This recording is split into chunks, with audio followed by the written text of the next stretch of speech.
All right, welcome to the Senior Home Business Live Show. Matt Stafford here, along with Brittany Moore from Texas/Missouri. She's all over the place, taking care of business. We're so glad you are with us today.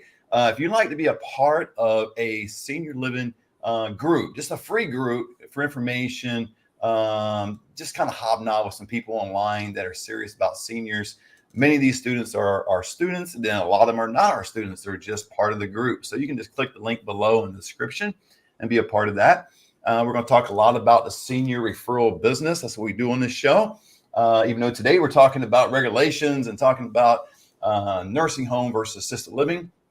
But if you'd like more information about the senior referral business, you can click the link below and schedule a consultation call with myself. But Brittany, welcome. I'm glad you are here with us again. Every week we talk about the senior referral business. It's such an honor. And before we get into it, I do need to put in a little bit of a ticker. I hate doing this, but I have to do this probably consistently now for a number of weeks, just to remind people out there that are kind of getting a little slightly confused that we're affiliated with Mom's House. It's an organization, a business out there that we are not affiliated with. They are selling our academy. About 80% of the materials on that. It's not 100%. They don't have all of it. No experience on that side. We've got a lot of experience on our side. I actually do the business. Brittany actually does the business. She does it in 2 states. We got a number of students in our, our academy. Actually, was called the academy, right? Now we're branching off to the Senior Placement Institute. Brittany, we've been doing this, airing some, not really airing right now. We're recording some videos all throughout the week, and we've been doing this for the last 2 or 3 weeks. And I think, Brittany, we got about another week and a half left of videos. But gosh, got the guys out there, if you want to get into this business, senior referral business, the Senior Placement Institute is unreal. It is off the chart. There's so much material that's in this course. We're going to be doing some advertisement coming up, so you'll know exactly what's in it, but it will blow away the Senior Referral Academy. The Senior Referral Academy is kind of a drop in the bucket, right, Brittany? I don't know. I don't know who else to say it because there's so much material in the Senior Placement Institute. It's not even funny. So, you want to say anything about that? Because you've been working hard on some of these videos as well, and you know the content. So what do you think about a Senior Placement Institute? I think it gives you all the tools to be successful. So we deep dive into not only just the process of the referral business, but all the tools you need to be successful. So I really think it's a deep dive into it. A lot of stuff that, we just go over not only from a baseline, but we're really digging deep. So you have all your tool set where you can walk into meetings confident, where you can help seniors confidently and do it the right way. Really help these seniors and really help these communities at the end of the day.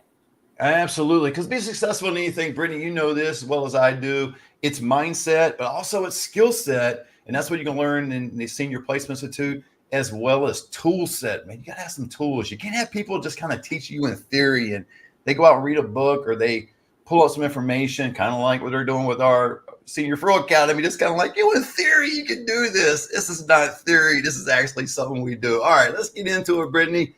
Enough of all that stuff, but we're going to get into nursing home versus assisted living. Talk to us. What is the difference between these two entities, these two businesses or two places? Well, I mean, aren't they used interchangeably? A lot of people use them interchangeably. I would even say people in the industry, I don't know, Matt, your experience, maybe not senior living industry, but nurses or just in the healthcare field also use this term interchangeably. I've met RNs that work in skilled nursing communities that use the same term for assisted living in nursing homes or skilled nursing, the same. So there is quite a bit of difference.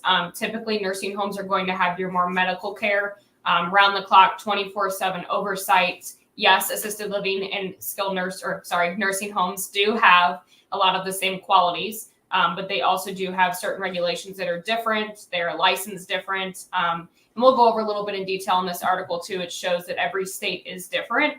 But the big difference that I would say that I know and see as opposed to like nursing home and assisted living is the care they can provide. So nursing homes are going to be your higher level of care. They can handle higher acuity, 24-hour supervision. They can do things like medical term wise. They can do help with residents that are bedridden or that need more of like equipment to help them get in and out of bed, to perform ADLs. So those activities of daily living, they can use devices where assisted living cannot usually. Also things like IVs or catheters and all of that stuff that either an RN, LPN, or even an MD has to oversee. That's more of a skilled nursing or nursing home environment. In some areas in my market, we call nursing homes still skilled nursing. It's just the long-term care part of skilled nursing. So just check everywhere is different. So skilled nursing, even the rehab portion can help with, even if you're in for rehab, it can still do things like IVs and things like that. But they're in the same building and licensed in my areas as a skilled nursing. They're just a long-term care. And then assisted living is going to be more of your home-like environment as well. So skilled nursing is going to be a hospital setting usually, where you sometimes or most likely will share a room with another person. They do have private accommodations, but it's more of a hospital setting. You may share a bathroom. There may be something like a shower room. Doesn't look like usually too homey, unfortunately, but they're really there for the medical care as opposed to an apartment or, a setup like that. Where assisted living is going to look more of a home-like atmosphere, but they don't have the tools or the staff to do things, or the license to do things like Hoyer lifts or two-person assist, round-the-clock care. And I think a lot of families, at least that I work with, get taken back a little bit by the difference between the two. They use the term interchangeably, but when we start talking, they realize they're not like at all, almost in some ways. So what I usually tell families, or when I'm working with people in the industry, skilled nursing wouldn't make sense to have apartments, wouldn't make sense to have studios. They have to be able to see the residents and make it really more of like a medical setting as opposed to an assisted living. So I think that's the main difference that I see, and that this article also points out. Absolutely. And my area, we got a lot of residential care homes. So sometimes people get confused and they start saying nursing home. And I get it, before we get in this industry, we don't know all these terms, right? I really wish that senior living would kind of become the heading or the name of the whole industry, or assisted living or something, but we got all these terms and they're used interchangeably. And so I'll have sometimes people come to me and go, Matt, my mom is in need of a nursing home. And as well as I do, I immediately think of a short-term rehab at that point. But they very easily could be talking about a residential care home. And so, we have to do a deep dive into really what are their needs, where mom is at, and all that good stuff. Another situation when I get a resident that is diabetic, that would be a challenge sometimes for ADLs, for assisted living. See, there's those terms keep popping out. I don't know what they are, but it's, when they're diabetic, it's like, can they go to assisted living? And in our areas, if they can take medication orally, they can go. If they have a pen where they can push it themselves, because typically the assisted living cannot break skin, right? So it's when they have to use the needle that it becomes very difficult and cumbersome to get them in. Now, we do have some communities that do have a RN on staff. They're licensed, they're able to do the needle as well, but not too many of them. What's your experience in Texas, Missouri about diabetic residents? Same. So I have some that are equipped to work with diabetics. A lot of it, everybody, like you mentioned, if they can self-administer insulin, they usually will allow that, and it's approved through their physician, and or the button, or if it's orally. So I have a lot of communities that don't accept sliding scale diabetics, where it has to be managed for meals, essentially, and their diet has to be watched. That's typically where they won't admit. But that being said, some do. Like, they do have a nurse that's on staff more than 40 hours a week. They're on call. They have the system set up. They have an LPN that's on site 24/7. So it's all very circumstantial. But they are, and we'll talk about this, they're all the same licensing, though. So as a family, as a person or a referral agent, you won't know that unless you actually talk to them. Like, if you drove down the street, they all say assisted living, Right. They all look the same. They all the same. Yeah. So, yeah, that's what I see. And then I think the other two things medically are ileostomies and are the ostomy bags. That's another thing assisted living is a little bit up in the air about. It depends. Some communities allow the resident to move in if they can empty it on their catheters. So I have some residents that live in assisted living that have permanent catheters, but they have to be able to take care of that on their own. Absolutely. I've got some residential care homes that have some residents that I've placed with catheters, and sometimes these care home owners are able to get permission from the state if they're a nurse And I don't know if they assume they come out and do some sort of inspection to make sure that they're qualified to take care of the resident. And so some have actually gotten permission to do that.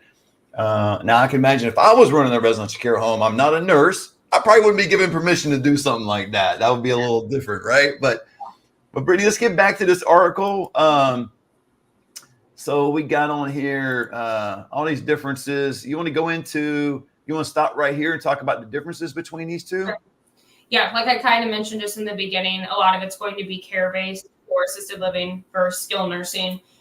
So I'm not going to bore you to death with reading all of this, but skilled nursing is going to have that 24-hour medical oversight. They do more things, when it comes to medical care, and then assisted living is going to have more of your ADLs. So dressing, bathing, grooming. Skilled also does that, but they can do more. They can do more than just helping with bathing, dressing, grooming, transferring. They can do more than that. And then also regulations. So skilled nursing is regulated by the federal. So it's federally regulated. They might have state differences, which I think me and Matt, we found out really quick from all of our students and just talking that a lot of states do have different regulations, but it is federally mandated. So they have to follow the federal regulations, where assisted living is or residential care homes are all going to be state mandated. So those are all going to be regulations given by that state. And I know for a fact those differ extremely just between my two states that I work with. Regulations are different. Licensing is different. We have assisted livings in Missouri that can even do feeding tubes. They have an extra license, Wow, that's amazing. Yeah, which is great. There's only 3 in the whole state, but they do it. They do catheters, they do feeding tubes, they do almost everything that skilled does. They do IV infusions. There's some in Texas as well that do that. So I would say definitely a big difference in state by state. Compliance. So again, since you're in skilled, you're federally mandated. There's a lot of compliance things that you can look into. Nursing home inspections, I believe, do not quote me 100%, since they are federally mandated, have to be public knowledge, where I know assisted living per state does not have to be public knowledge. Found that out. Sounds like Illinois, for example, they do not have to release the inspections or anything to the public. So that's unfortunate. Wow. Yeah. Man, Yeah, they don't have to release inspections to the public. They cannot. Yeah. So they don't have any, I will say, in my experience, in my 2 states, you're able to see those inspections for assisted living online. You can see their deficiencies, all that stuff. So that's state by state. And then Which I think, Brittany, that would be super important for the general public. In California, where I'm located, you're able to see the state reviews.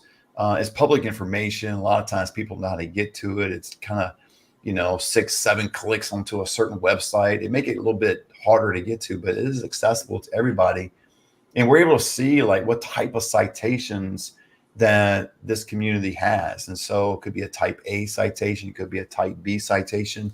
Type A is an immediate threat, immediate danger of the resident. A type B would be if you don't fix it to the resident. So we get into a little bit of that, but man, I think it's so important for families to understand that each of these communities, they are regulated, they're licensed. I mean, and it's important to take a step back, Brittany, for people to go to licensed communities, right? I know some states have unlicensed communities that are out there. California, we got a few, not as many. I know Nevada went through a whole stage where they had a lot of unlicensed communities. I would be a little bit leery about going to an unlicensed community. Are you feeling me too? Or you kind of feel the same way? I have hundreds of unlicensed in my area in Texas. Hundreds. There's so many that do not have license. Yeah. And I know they serve a need. Now I have talked with ones in my area that are unlicensed, and some of these are just, great individuals, and the price is right in terms of it's a little bit less expensive.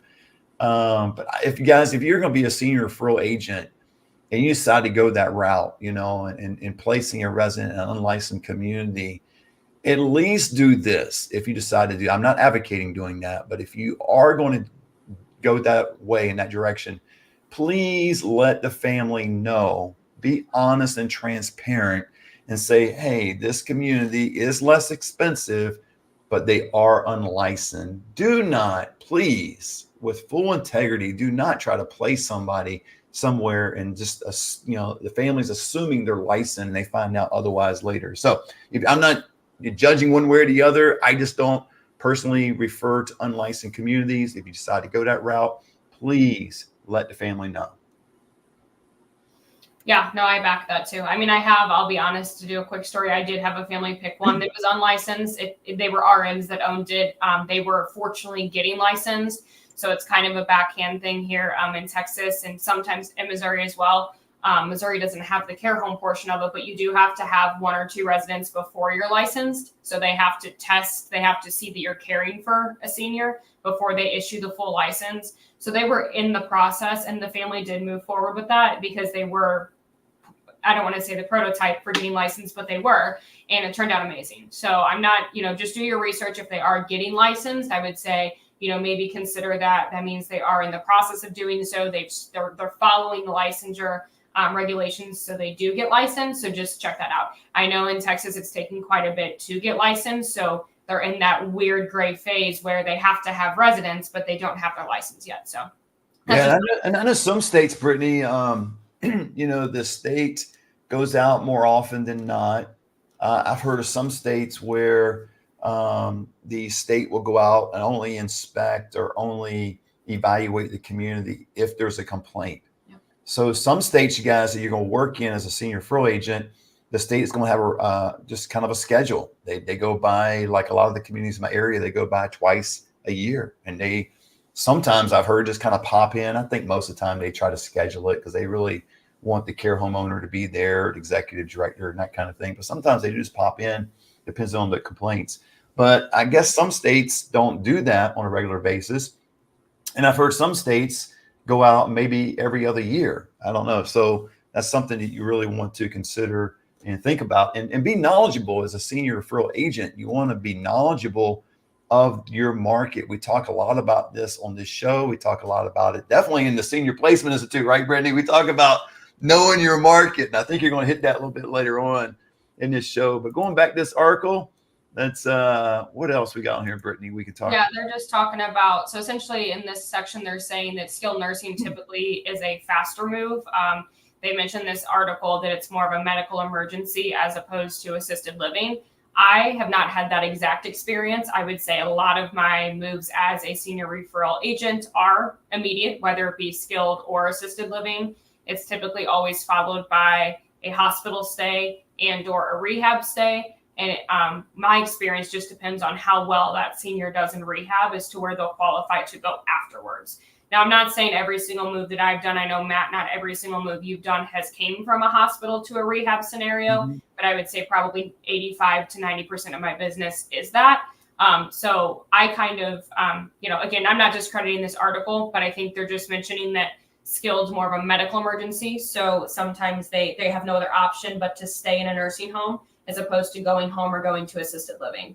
But I've found that my clients that are they go to the hospital, then go to a rehab. We just kind of gauge to see where they land and how well they do. And hopefully they're recovering really well so they can go to assisted living or a care home. But that's your job as a referral agent to kind of see where they're landing in that rehab to know what the right fit for them is. But I would agree, definitely agree with this article that skilled is more of a no option, but to stay in a nursing home, in a skilled nursing home. Yeah. And it's also for you guys that are senior referral agents out there, or soon to be, you want to be one, understand when you go to a short-term rehab, insurance will pay for, X number of days, depends on if it's Medicare, Medi-Cal in California, Medicaid. We talk a lot about that, but Medicaid in general for most states. But when you get beyond the insurance part of it, it turns into private pay. Most skilled nursing facilities will hit you up for $250 to $450 a day. If you're able to stay long-term, which I know residents would not normally want to stay long-term. I know I wouldn't, but sometimes you have to. And if there's availability, then you can stay there if there's availability. Again, I say that because California, man, there's a lot of long-term rehabs that don't have any availability. So that becomes a lot more difficult. And if that's the case, what typically happens in California, if you stay in long-term, no matter what your level one generates on a monthly basis, $1,100, $1,300, whatever it may be, it goes all the way down to $35. So they take everything but $35. So it's kind of socialistic in nature at that point, right? Everybody just kind of, is giving back the same amount of money, but they take, depends on how much you make. So, but skilled nursing, I've been in and out of these communities, Brittany, for years. And I love these communities. I know when you walk into it, you're not going to love it because it's like a hospital, right? I mean, it's going to have the smells of the hospital. It's going to have the food of the hospital. It's going to have the sterilization of the hospital. It's going to have shared rooms with a curtain in between the residents like a hospital and all that. But man, there's so many wonderful people in these skilled nursing facilities. And so I admire what you do out there. So if you are a social worker, you're a worker in a skilled nursing facility, we admire you and really appreciate all your hard work out there. So, all right, Brittany, let's get back to the article. What else? We can talk about this article. What else is in here? You want to get down to these things here? Yeah. So it's just saying, again, state regulations are going to be different. We talked about the levels of care that each assisted living can provide. If you're a referral agent or getting into the industry, we talked about how everyone might, even, to be honest, this is not just assisted living or care homes. Even skilled nursings in my area don't all accept or, can provide a certain level of care. So when we get into things like feeding tubes and all that type of medical care, some just simply can't or won't help with that level of care. So this just talks about there's a lot of different requirements. Every state's going to be different. And I think one thing, Matt, if you scroll down just a little bit, that I really wanted to point out in this part of the section is care cutoffs. So we talk about this a lot. I'm sure we will on this show more, but also in the Senior Placement Institute, we talk about knowing what acuity or what level of care that community can provide. Because when you're helping families, let's just say, again, they all say assisted living. Well, you will find that many communities have an aging in place type of mentality, or that's their motto. Of course, they don't want their residents to move in and then have to move out as their care needs change. However, there is different or corporations that run their buildings different. So knowing things like, can they provide care for a catheter or a diabetic if that were to come up, is very important when you're helping families. And it's very important to know, just in this industry in general, what community can do what. Because even that community that I mentioned that does feeding tubes at assisted living, that is not on the front of the building. That's not, there's still, if you're doing just your basic online research, you would not know that. So I just think that's very important. I'm very transparent. I suggest everyone to be transparent and just get educated on where those care cutoffs are. I think this is more so towards larger communities. Matt, you're the expert in care homes, so I don't know what that looks like as much there. I know that they do the care cutoff. With residential care homes, a lot of them can actually move into memory care as well. They can handle the dementia residents. Yep. Now there's some regulatory issues with that. First is I had one time a resident that was a memory care candidate, but they really wanted the residential care home. And so the door going from the kitchen, the eating area, to the garage was obviously locked from the inside. Well, when the state LPA came out, they noticed that and they're like, well, no, you have to change the lock the other way. You can't have a dementia resident in your community with them being able to unlock the door. So you got to have to lock on the other side. So the care homeowner, switched the locks. And then guess what? Several weeks later, the fire department showed up. Yep. And the fire department went, excuse me, your lock is backwards. You've got to. So there was a little bit of a thing there. So it can get a little bit difficult in that regard, a little complicated. But there's a lot of residential care homes that can handle residents with dementia. Some families would prefer that. Some would not. Some families would prefer standalone memory care. Guys, that's just a community that's all memory care residents, standalone memory care. Usually they're a little bit smaller, around 45, 50 residents range, but they can also go to care homes as well. All right, man. Cutoffs, staff administrations. Brittany, let's get down to the state by state thing. What is going on here? Why can't we all just be the same? Why can't we all have the same rules and regulations? Man. This is interesting. This was So I would say, like, anyone that's interested in this industry or interested in doing this position as a referral agent or starting your business, or if you already are, highly suggest. I played around in this quite a bit. It gives you a lot of good information, shows how they're different, shows if they're problematic or not, given their regulations. Yeah, it's really interesting just looking at some of these. So gives you. Man, so you just have to, yeah, because I know some of our students, Brittany, will reach out to us and they'll go, hey, where do I find the state reviews? And then, it's not always the same. And I'll give California credit where credit is due. There's a lot of things I don't like about California. I love the mountains, I love the coast, and I love all that stuff. I don't like the taxes and I don't like all this stuff. Okay. But one thing I do appreciate about California, they do make it very easy to see the state reviews. I like how they got it set up. It's one of the best that I've seen. Now, I haven't seen every state. I've probably seen maybe 7 or 8 states on their websites is concerned, because I've had students reach out to me. I did some research and found it. Maybe it's not the best. Maybe there's some state out there, but you guys got to research it in terms of figuring out where these regulations are, because as a senior referral agent, you need to know this. This is some of the things that you need to bring to your families in full transparency of where their loved one's going to go.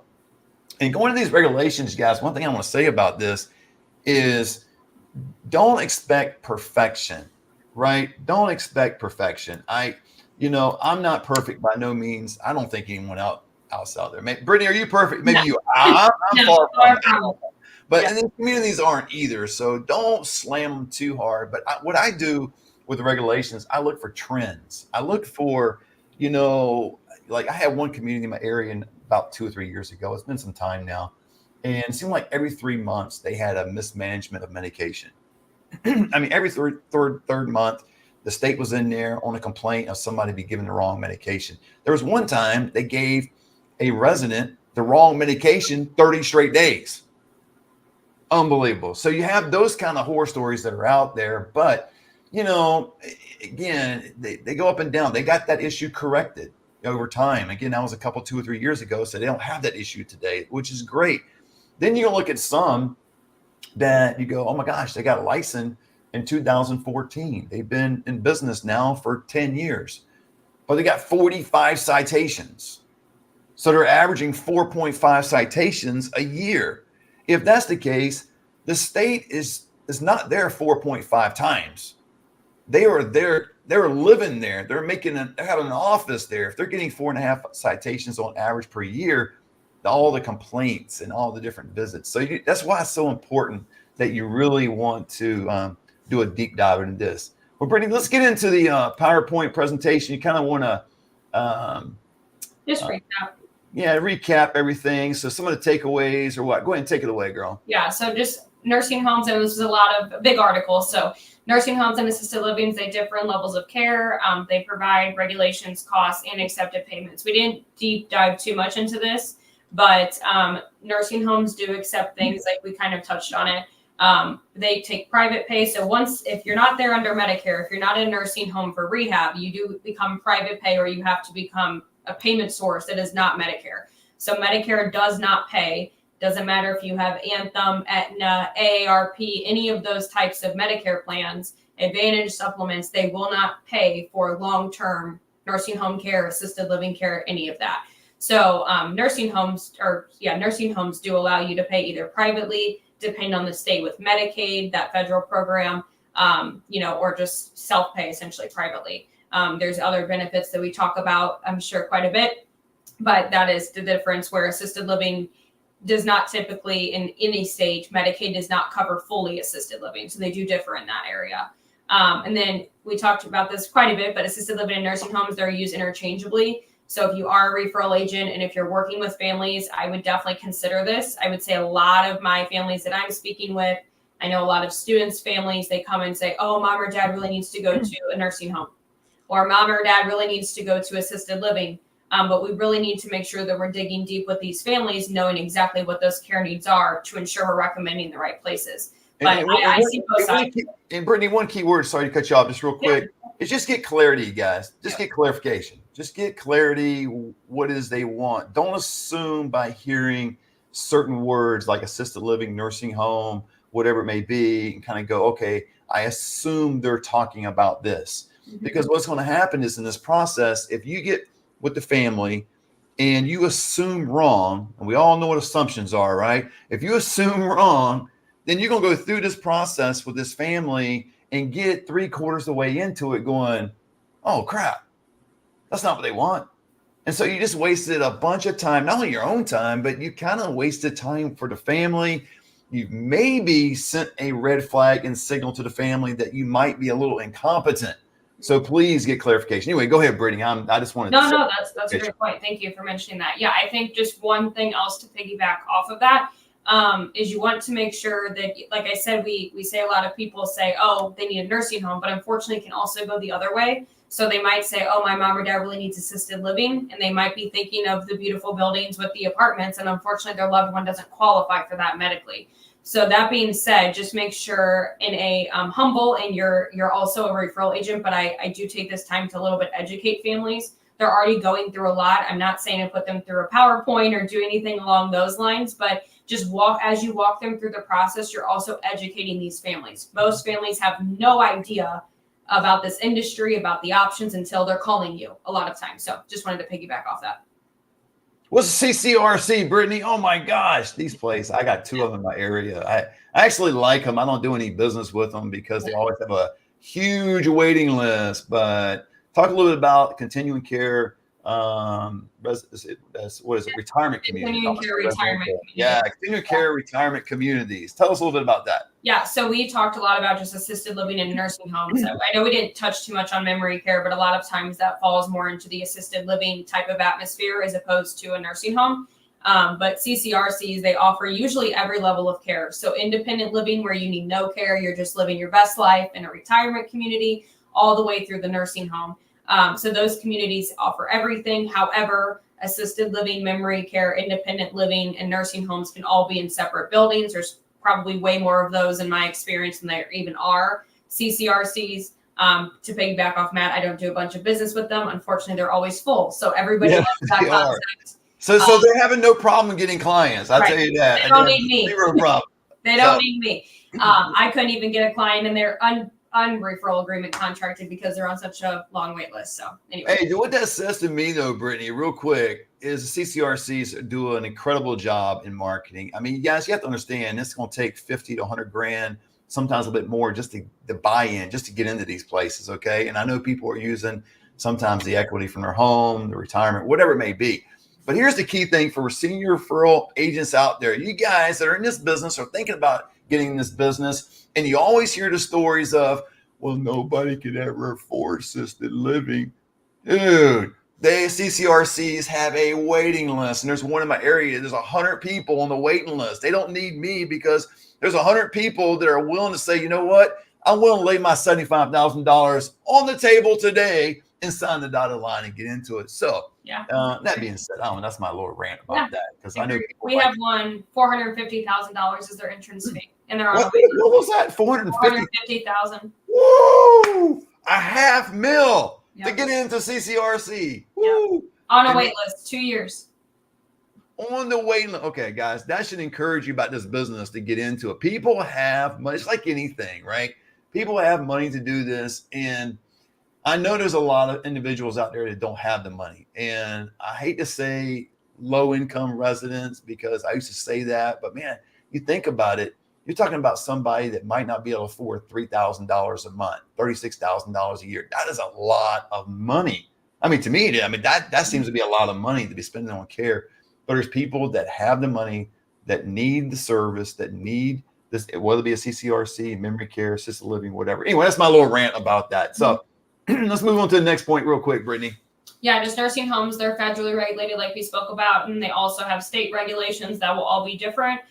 So just double check your specific state, but also look at the federal regulations for nursing homes.